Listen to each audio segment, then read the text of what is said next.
नमस्ते। चर्चा में आपका स्वागत है। मैं हूं शिव मिश्रा। कर्नाटक में भाजपा की जबरदस्त हार के बाद कांग्रेस की सरकार बन चुकी है और कांग्रेस की सरकार बनने में तमाम रस्साकसी रही, लेकिन इसके बाद सरकार ने अपना काम शुरू कर दिया है। और जैसे जैसे कांग्रेस की सरकार ने अपना काम शुरू कर दिया है, लोगों को भाजपा सरकार की याद आने लगी है। और उसमें से कुछ एक कारण आपसे डिस्कस करते हैं। उससे पहले निवेदन है आपसे कि आप कृपया इस वीडियो को लाइक करें, चैनल को सब्सक्राइब करें और इस वीडियो को फ्रीली अपने दोस्तों के साथ में भेजें, शेयर करें। कांग्रेस की कर्नाटक सरकार ने एक निर्णय लिया है जिसमें धर्मांतरण के लिए बनाया गया कानून वापस लिया जा रहा है। वापस ले लिया गया है, मंत्रिमंडल में ये पास हो गया है। और आप में बहुत सारे लोगों ने एक वीडियो वायरल होता हुआ देखा होगा जिसमें सुन्नी वक्फ बोर्ड या के अध्यक्ष किसी संगठन के वो कह रहे थे कि हमने तो अपना काम किया है, कांग्रेस को सत्ता में लाया है और इसी तरीके से हम 2024 के लिए तैयारी करेंगे कि लेकिन अब सरकार में मेरी हिस्सेदारी की बात है। हमारे समाज को हिस्सेदारी मिलनी चाहिए और जो हमसे प्रोमिसेस की गई हैं उन्हें पूरा किया जाना चाहिए। तो आप देखिए, धीरे धीरे बहुत सारी ऐसी चीजें आएंगी। खुले तौर पर तो कांग्रेस ने 5 गारंटी दी थी। वो शायद जनता के लिए थी, दिखाने के लिए थी।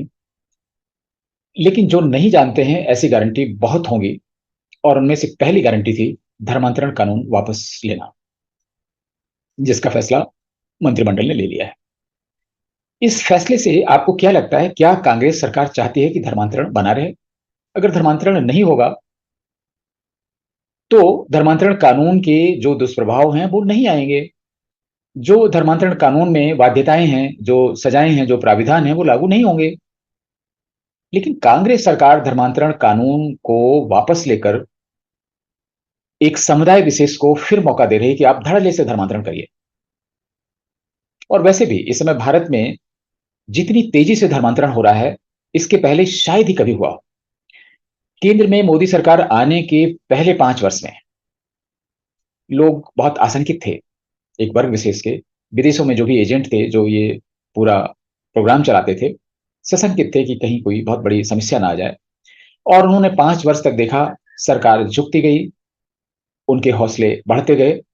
और दूसरे कार्यकाल में अब तो ये इतनी तेजी से हो गया है कि पहले लोग केरल की बात करते थे, केरल स्टोरी बनाते थे, कश्मीर की बात करते थे, कश्मीर फाइल्स बनाते थे।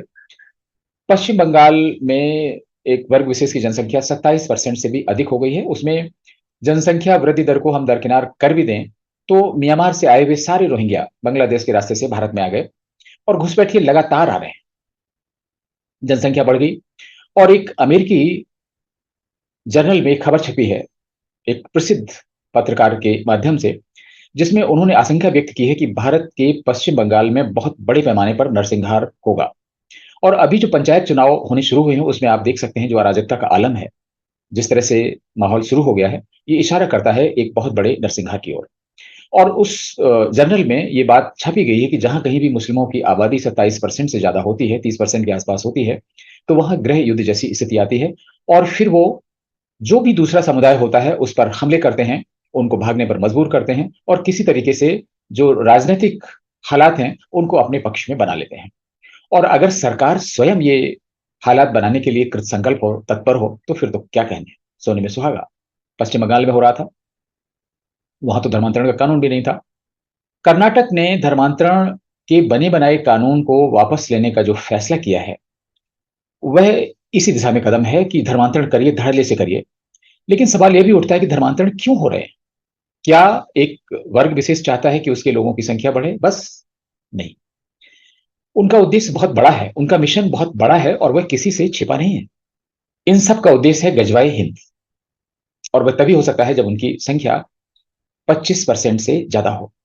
और इस तरह की माध्यम से उन्होंने कश्मीर को लगभग डेमोग्राफी चेंज कर दी, केरल में डेमोग्राफी चेंज कर दी। छोटी छोटी जो लक्षद्वीप जैसे आइलैंड है उनकी तो बात छोड़ दी, जहां पे लगभग 97, 98%, 99% तक उन्होंने अपनी आबादी कर ली है।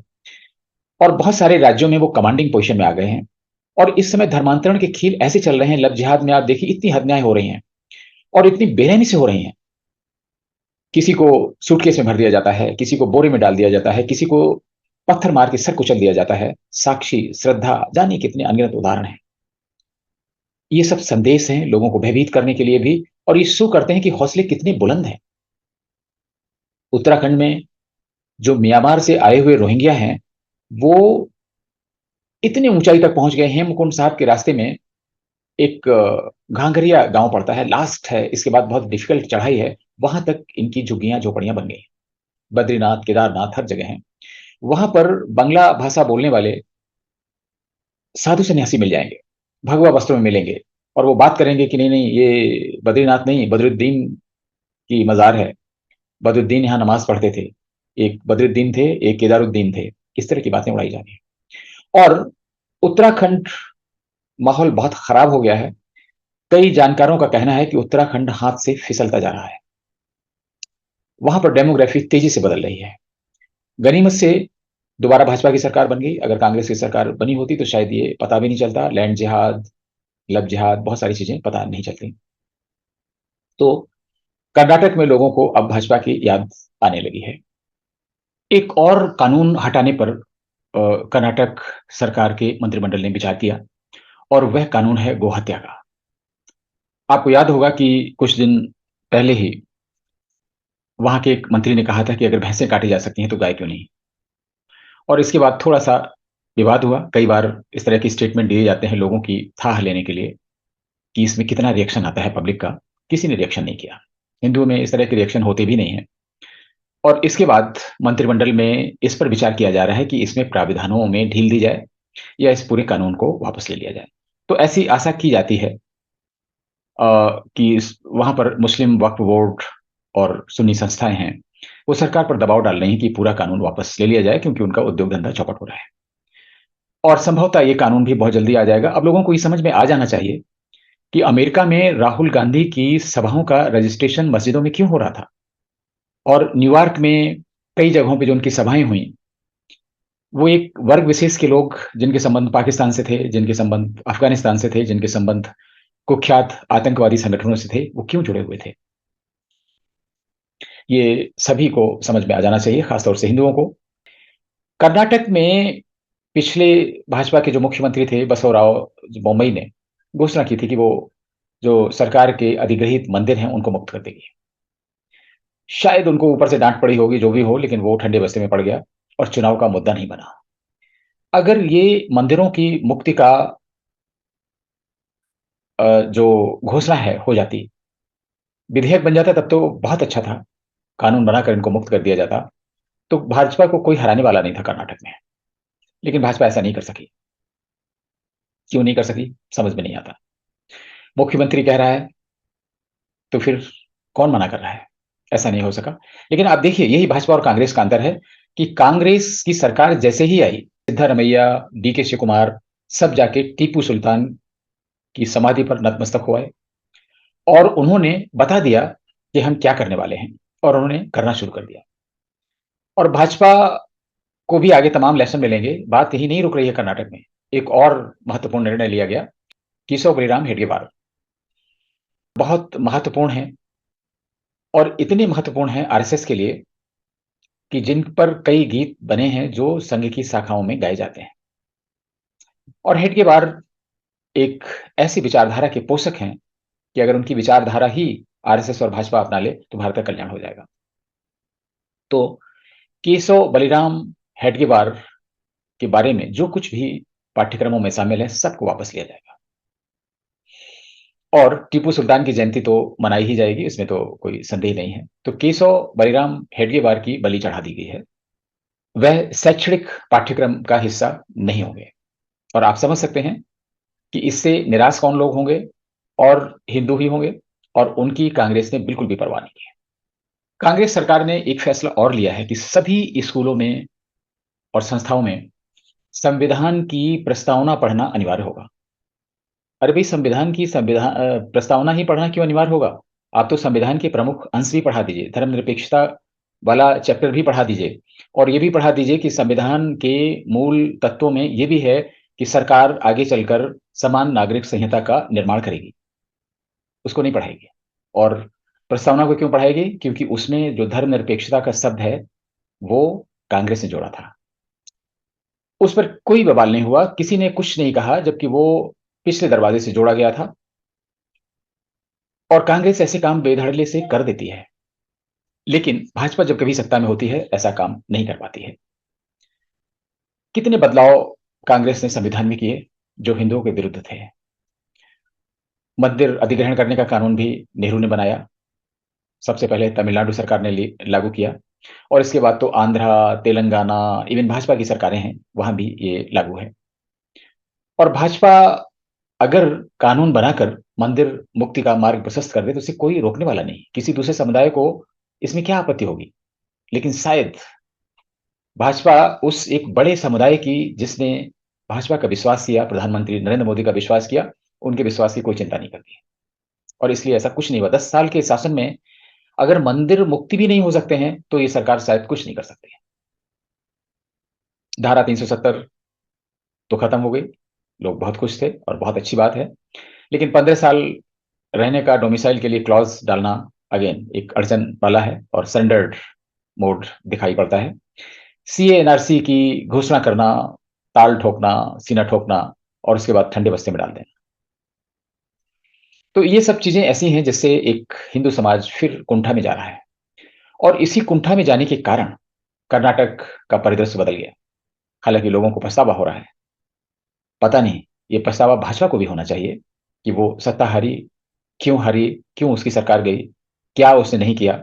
और अभी भी समय है, लोकसभा के चुनाव सर पर आ रहे हैं। उससे पहले 4 राज्यों के चुनाव होंगे, जिसमें राजस्थान, मध्य प्रदेश, छत्तीसगढ़।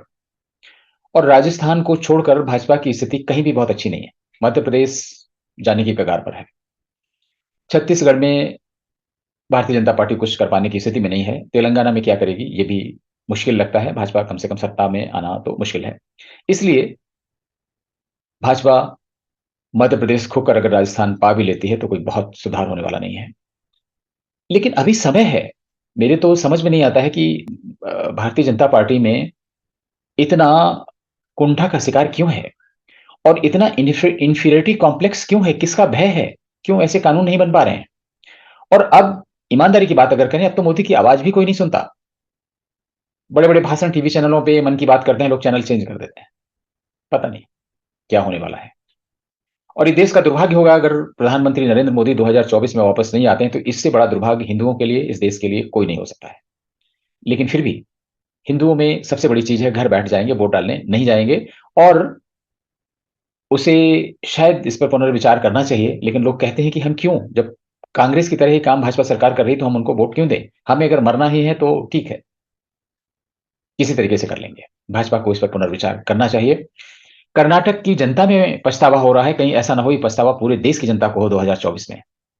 क्योंकि कांग्रेस की ऐसी सरकार 1991 में, जो बहुमत में भी नहीं थी, उन्हें वक्फ का कानून बना दिया, पूजा स्थल का कानून बना दिया, और अल्पसंख्यक आयोग को संवैधानिक दर्जा दे दिया। 2011 में एक ऐसा कानून बनने वाला था जिसमें तो बिल्कुल सनातन धर्म लगभग खत्म हो जाता। वो ये था सांप्रदायिक हिंसा विरोधी कानून। और उसमें यह था कि कुछ भी हिंसा होगी तो उसके लिए हिंदू ही जिम्मेदार होंगे। और अगर हिंदुओं की, महिलाओं का, लड़कियों का बलात्कार भी होता है, तो उसके लिए मुस्लिम दोषी नहीं होंगे। ऐसी बहुत सारी प्रावधान थे। खैर, वो तो तमाम विरोध के बाद ये कानून नहीं बन सका, गनीमत है। तो अभी भी समय है। भारतीय जनता पार्टी को भी चाहिए कि पुनर्विचार करे अपनी चीजों पर। सिर्फ अच्छे अच्छे लच्छेदार भाषण देने से, डींगे मारने से कुछ नहीं होता। कुछ करके दिखाना पड़ेगा। हिंदू समाज शायद चाहता है कि कुछ दिखाई पड़े। 10 साल का समय बहुमत की सरकार के लिए बहुत होता है, और इसमें जितना होना चाहिए था उतना नहीं हुआ। और अगले एपिसोड में हम लोग बात करेंगे कि मोदी सरकार को क्या करना चाहिए। लोग कुंठा में हैं, हिंदू समाज कुंठाग्रस्त हो रहा है। पूरे हिंदू समाज को इस कुंठा से बाहर निकालना पड़ेगा, और आरएसएस को भी अपनी सक्रियता बढ़ानी पड़ेगी। मोहन की भागवत बदलनी पड़ेगी। जो वो आज कर रहे हैं, उनको भी अपने वक्तव्यों पर, अपने दृष्टिकोण पर पुनर्विचार करना पड़ेगा। तभी शायद 2024 में इस देश का उद्धार हो पाएगा, यानी भारतीय जनता पार्टी की सरकार बन पाएगी। सभी देशवासियों से जो राष्ट्रवाद में विश्वास करते हैं, जो राष्ट्रीयता में विश्वास करते हैं, जो इस देश की कम से कम यथास्थिति बनाए रखने में विश्वास करते हैं, उनको भी है कि वो अपने फैसले पर मोदी सरकार से अपनी नाराज़गी पर पुनर्विचार करें, अन्यथा कर्नाटक जैसा हाल होगा। और राहुल की जो अमेरिका यात्रा है, वो एक सैंपल है, वह एक ऐसी वानगी है, जिससे आने वाली बड़ी पिक्चर पता चलती है। इसलिए बहुत अधिक सावधान होने की ज़रूरत है। नमस्कार।